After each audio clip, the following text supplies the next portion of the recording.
Hola chicos, espero se encuentren muy bien. Bueno, hoy me va a tocar hablar sobre la sentencia West Coast Hotel versus Parrish. Es una sentencia muy interesante, muy novedosa para la época en la que se venía manejando. Estamos hablando de inicios de siglo, pero bueno, sin más por el momento, empecemos este análisis.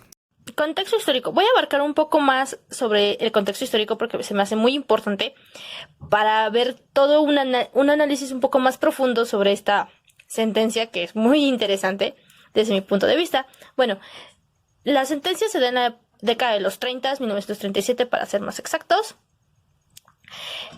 ¿Qué pasa en Estados Unidos? Bueno, se encuentra la depresión económica de 1929 y por otro lado tenemos el gobierno de Roosevelt que trata de solventar esta depresión económica con unas políticas muy interesantes ya que tienen un paradigma muy diferente, un paradigma liberal por así llamarlo, en cuanto a lo tradicional, a lo que se venía acostumbrando en Estados Unidos.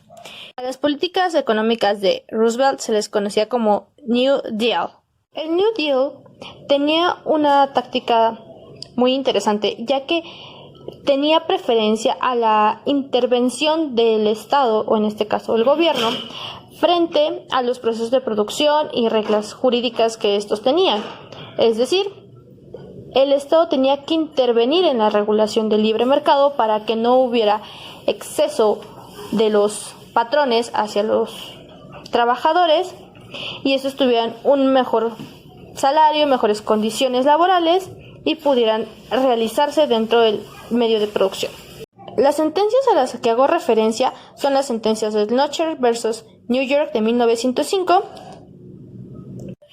y la sentencia Mueller versus Oregon de 1908. Estas dos sentencias son muy importantes ya que trataban la regulación de los horarios laborales. En específico, la sentencia Mueller versus Oregon era sobre los horarios laborales para las mujeres.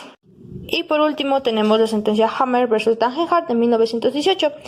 En esta se anula una ley federal que prohíbe el transporte interestatal de productos fabricados utilizando mano de obra infantil. Como vemos, viene un contexto social muy importante ya que trataban de regular el trabajo tanto para las mujeres como para los menores, prohibir algunas situaciones en las que se pusieran en riesgo estas personas y de los obreros en general. Por eso es que son muy importantes estas tres sentencias, ya que cuando se dicte ahora sí la sentencia de West Coast Hotel versus Parrish va a traer consigo una gran revolución, por así llamarla, en el contexto histórico. Otro suceso durante la época de los 30 es que el Tribunal Supremo y el Congreso estaban peleados, es decir, el Tribunal Supremo de corte conservador, y a esto me refiero a que los jueces que estaban dentro del tribunal se encontraban a favor de que las relaciones contractuales entre trabajador y patrón no se vieran afectadas, es decir, que no interviniera el Estado para su regulación, mientras un Congreso mayormente liberal, con ideas nuevas, que veían que la población se encontraba vulnerable, en riesgo y estaba empobreciéndose cada día más con las relaciones contractuales, se debían proteger porque se encontraban en un momento vulnerable, tanto hombres, mujeres y hasta niños, ya que había trabajo para los niños. Se encontraban en un momento difícil por el cual venían pasando la depresión,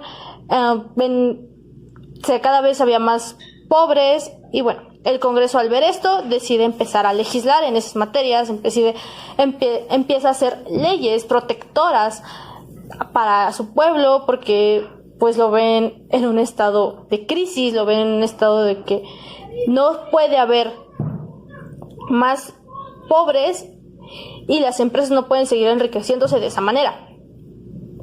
Bueno, el Tribunal Supremo en la época de los 30 era mayormente de corte conservador, como ya lo había mencionado, pero dentro de su organización interna y dentro de las posturas de cada juez se encontraban divididos.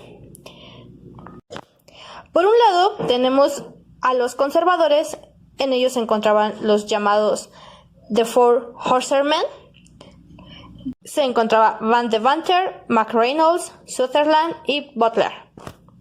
Y del lado liberal tenemos al juez Brandeis, Stone y Cardoso. En medio de estos dos grupos radicales se encontraban otras dos personas. Se encontraba el Chief Justice Hughes y el juez Roberts.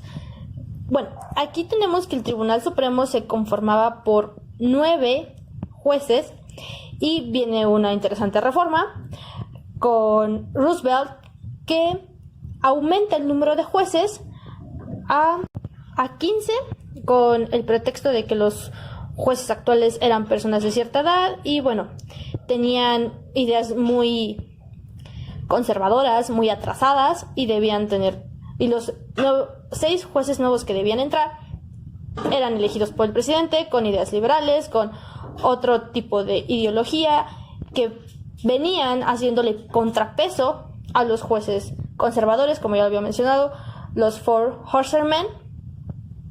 Y bueno, toda esta sentencia se va a dar en un ámbito histórico muy importante para Estados Unidos, porque va a cambiar la forma de ver las relaciones contractuales y de ahí hacia adelante con otras sentencias se van a venir dando en el mismo sentido, donde vamos a encontrar un estado más activo en las intervenciones contractuales.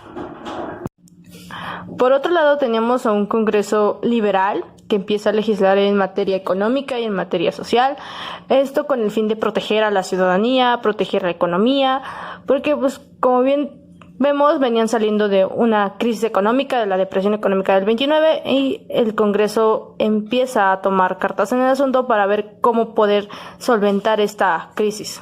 Una vez que ya analizamos todo este contexto histórico de la época de los 30 y cómo es que estaba el tribunal del lado conservador, lado liberal, vamos a ver el hecho que da origen a nuestra sentencia. Y bueno, es la ley Washington de 1932, donde se establecía un salario mínimo para las mujeres por una jornada de trabajo ya preestablecida en la relación contractual. Este salario mínimo se fijaba en $14 semanales por 48 horas laboradas. Antes de empezar en todo el análisis de este caso, ¿quiénes eran las partes? Bueno, las partes era Leslie Parrish, que era una empleada del Hotel West Coast Hotel. Esta empleada recibía una paga menor a lo establecido por la ley Washington, que era de $14.50. Ella recibía un pago menor a ese. Y bueno, ella decide ir a juicio porque creía que debía merecer el salario mínimo. Fue a primera instancia, pierde ante West Coast Hotel, se va a segunda instancia. La segunda instancia gana el caso Ellie Parrish, diciendo que efectivamente era constitucional la ley Washington y debía pagársele el salario mínimo.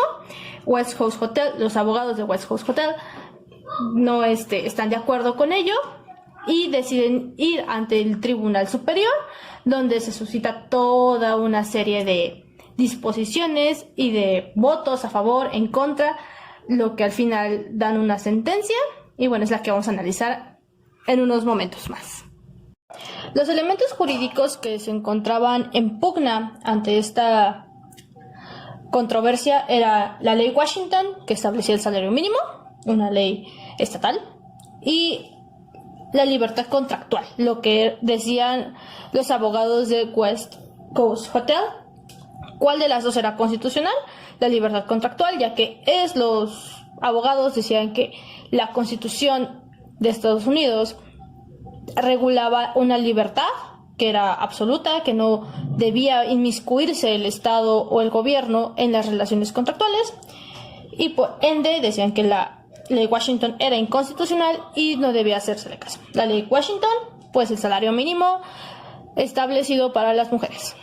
El punto número 5, que habla sobre la disposición de la Constitución cuestionada, aquí era la quinta enmienda constitucional, que dice más o menos así: ni se le privará de la vida, la libertad o la propiedad sin el debido proceso legal. Lo importante aquí era la libertad.